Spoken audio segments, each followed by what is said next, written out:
Assalamualaikum warahmatullahi wabarakatuh. Berjumpa lagi dengan saya Jeki di Kisah Horor. Kali ini saya akan membacakan sebuah cerita kisah horor dari Mantap Sul. Jika kalian ingin membaca sendiri, silakan klik link yang ada di deskripsi. Selamat mendengarkan.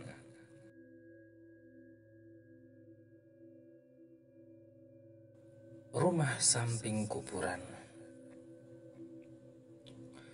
Oki menyikat lantai kamar mandi dengan lesunya. Tampak dari rona wajahnya sangat kesusahan. Aku sebagai teman kerjanya pun jadi khawatir. "Mas bro, ngapain kok lemes begitu?" ujarku diselingi candaan. "Iya nih mas, gegara semalam. Aku takut juga buat pulang," ujarnya sambil menarik nafas panjang. "Cerita aja mas bro, siapa tahu ada solusi," pintaku. Jadi gini ceritanya. Si Oki ini perantauan dari kota Lamongan mungkin? Bisa jadi. Dia ikut pamannya yang berprofesi rangkap sebagai kuncen salah satu makam di kampung pamannya di kota S. Rumah paman Oki ini tepat di sebelah kuburan loh. Jadi tinggal membuka pintu samping belakang, maka barisan batu nisan menyambut. Suatu hari si paman mendapat kabar kalau ada yang meninggal.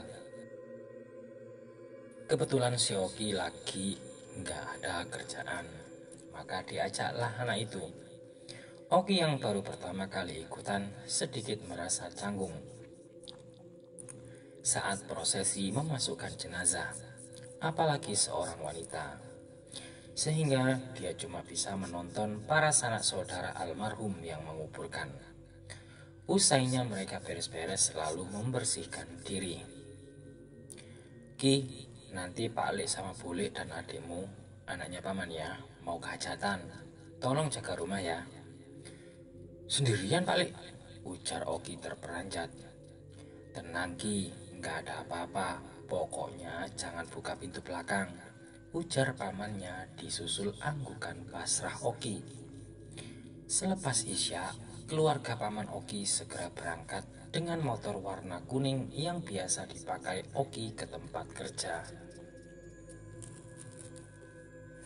Sepeninggal pamannya, Oki yang nganggur memutuskan untuk mendengarkan lagu-lagu dari HP Nokia jadul miliknya.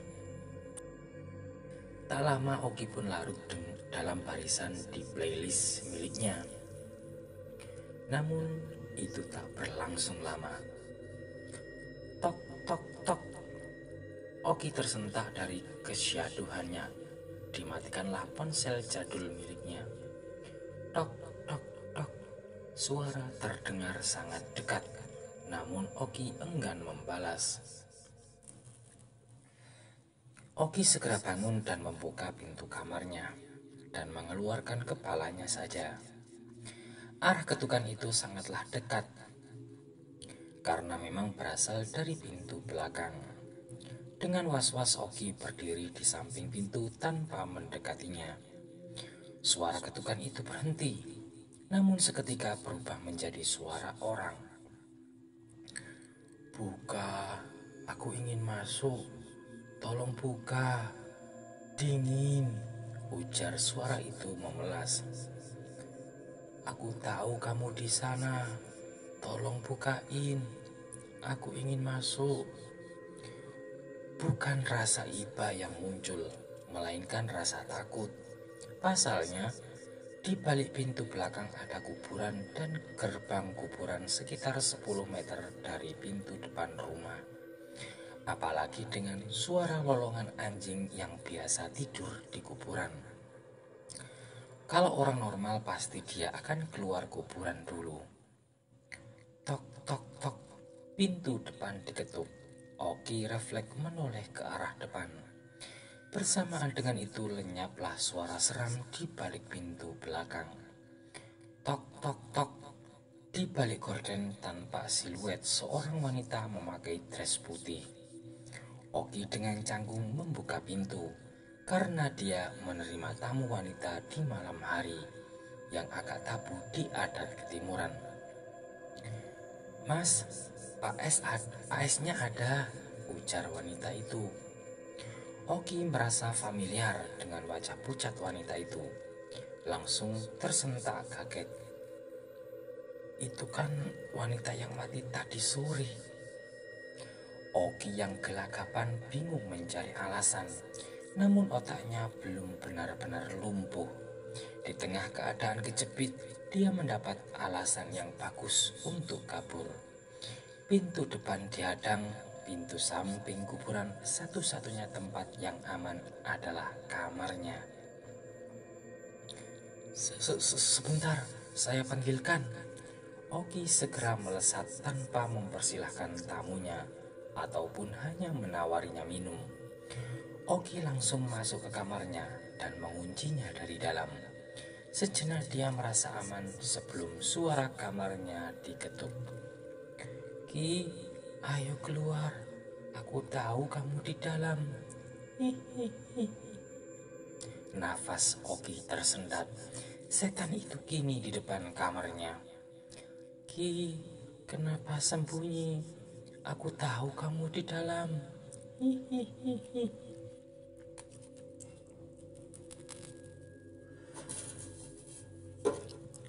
Suaranya merayu-rayu, mendayu-dayu membuat Oki mati kutu.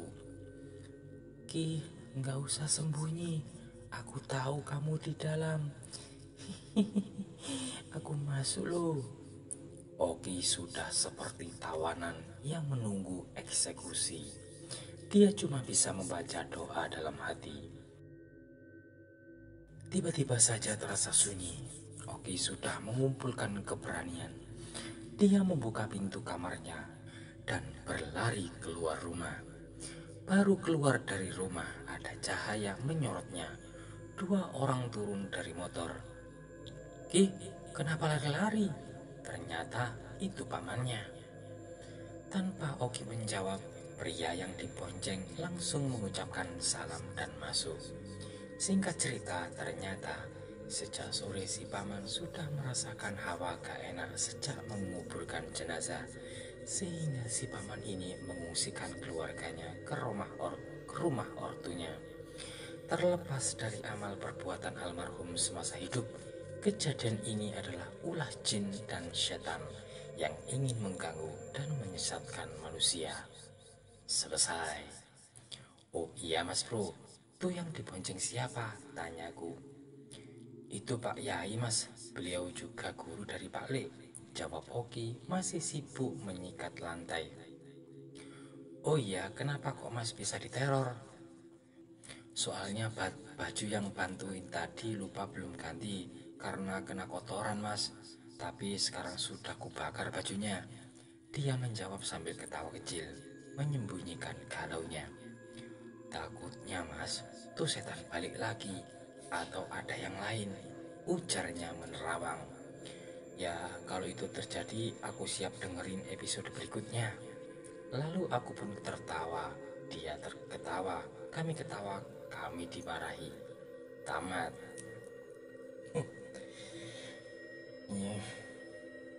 Dikorbanin sama pamannya dia, ditinggal sendirian di rumah. Itulah cerita yang pertama ya. Oke, langsung kita ke cerita yang kedua. Medi tek-tek atau memedi tek-tek. Oke, langsung saja. Medi tek-tek. "Bu, itu saudara dari mana?" tanyaku pada nenekku yang biasa aku panggil ibu. "Itu saudara dari Kediri," balas nenekku. "Mbak Mi rumahnya di dekat sungai ya, kayak rumah di Kediri dulu," kata saudara ke nenek saya. "Iya, jadi ingat si B yang kecebur pusaran," timpal nenekku sambil ke dapur mengambil minum. "Loh Bu, ada apa di Kediri Bu?" tanyaku sambil mengikuti nenek ke depan. Dulu rumah mbahmu pernah diteror meditek-tek lole, jawab saudara nenek sambil menyeruput teh panasnya. Iya dulu, gini ceritanya. Dulu waktu kecil nenek punya rumah di tepi sungai. Rumah berdinding bambu dan beralaskan tanah. Beda dengan rumah zaman sekarang yang sudah dikeramik. Saat itu sumur masih menjadi tumpuan untuk air bersih warga dan untuk rumah nenek. Letak sumur ada di samping luar rumah. Suatu hari ada seorang tetangga mendatangi rumah nenek. Beliau adalah teman ngobrol buyut saya. Yuk Kar, ada kabar duka, ujar si tetangga. Apa itu yuk? Balas buyut saya. Si P yang biasa mandi dan nyari ikan kesedot pusaran air dan katanya belum ditemukan, ujar si tetangga. Oh alah, kasihan istri dan anaknya ya yuk. Bukan itu sih yang saya sampaikan yuk. Tapi kalau dilihat, rumah Mbak Yu ini yang paling dekat dengan pusaran air itu. Si tetangga memasang wajah serius. Maksud Mbak Yu gimana? Balas buyut gak kalah tegang. Namun belum selesai obrolan, si tetangga harus segera pulang karena rintik hujan mulai turun. Buyut pun segera berlari ke jemuran tanpa mengetahui kalau akan ada sesuatu yang datang. Nih, Ti, Ton, ayo bantu mak.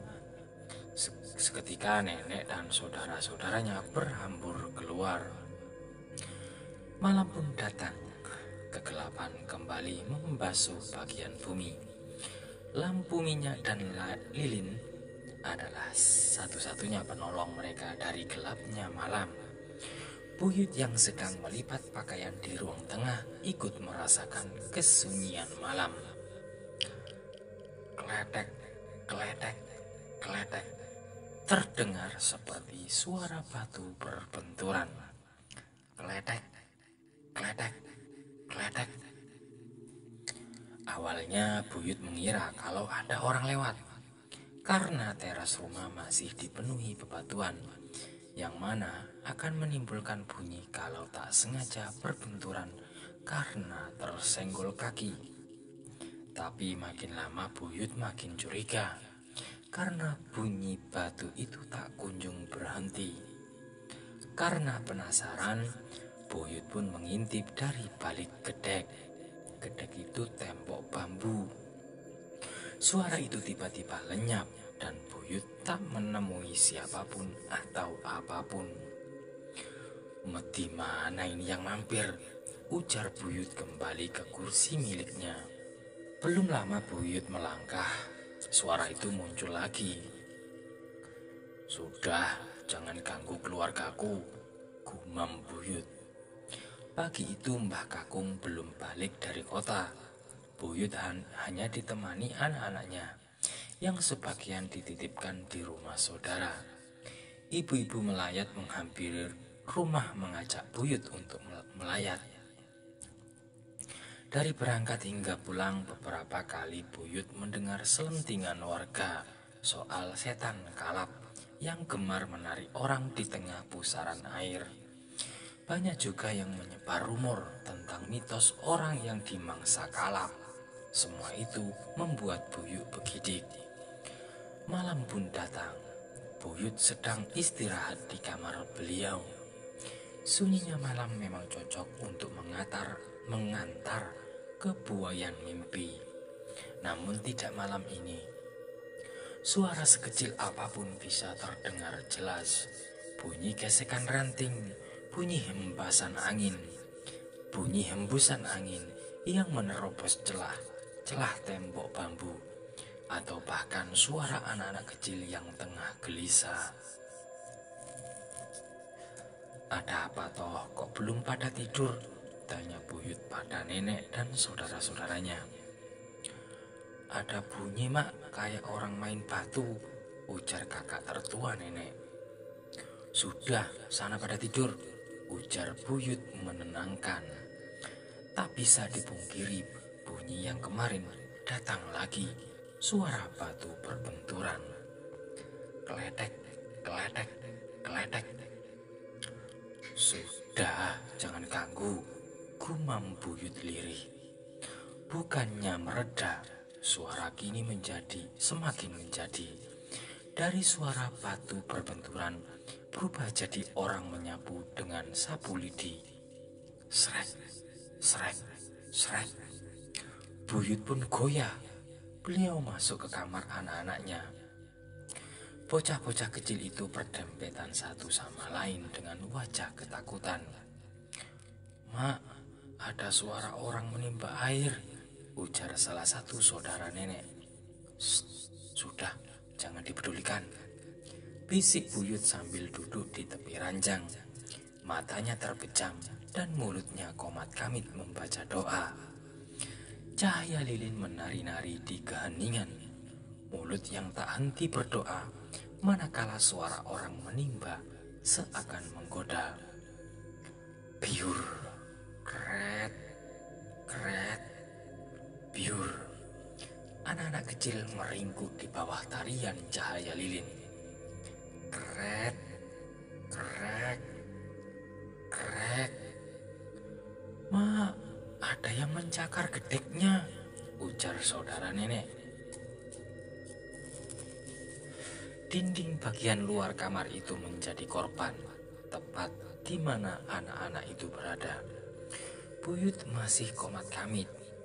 Doa tak pernah putus dari mulutnya, seperti beradu.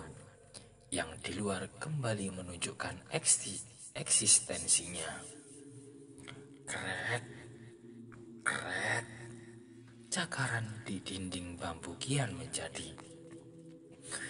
Pasrah dengan keadaan, Buyut membawa anak-anaknya ke kamarnya. Di sana tak terdengar suara karena letaknya agak ke dalam. Keadaan berangsur-angsur membaik dan mereka bisa tidur walaupun berdempetan. Paginya warga heboh. Pak Kades menyuruh istrinya menggoreng kedelai hingga matang. Dengan diiringi penduduk setempat, Pak Kades melempar kedelai goreng ke tengah pusaran air lalu berteriak lantang. "Jangan pernah kembali kalau kacang ini belum tumbuh." Bubarlah warga dengan penuh harapan bahwa teror si B yang jadi memedi akan berakhir. Mbah Kakung pun pulang beserta hilangnya teror memedi tek-tek yang ternyata meneror seluruh warga di pinggir sungai. Selesai. "Serem banget ya waktu itu," ujar nenek pada saudaranya. "Iya Mbak Yu, ternyata si Kalap itu sendiri yang menyamar jadi si B. Soalnya Pak D yang kalau malam lewat depan rumah pernah ditampakin," timpal saudara nenek.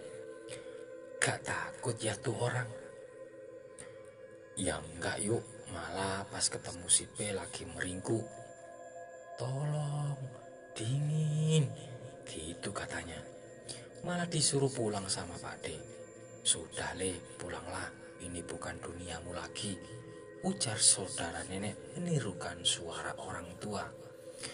"Lah, ibu ngapain pas kejadian?" tanyaku pada nenek. "Aku pokoknya tutup kuping," jawabnya santai. Wanjirut tamat. Oke, itulah dua cerita permulaan dari kisah horor yang ditulis oleh Mantap Sul. Terima kasih. Semoga cerita dua tadi bisa menghibur malam kalian sebelum tidur. Selamat malam, selamat istirahat. Semoga malam ini kalian tidak mimpi buruk. Assalamualaikum warahmatullahi wabarakatuh.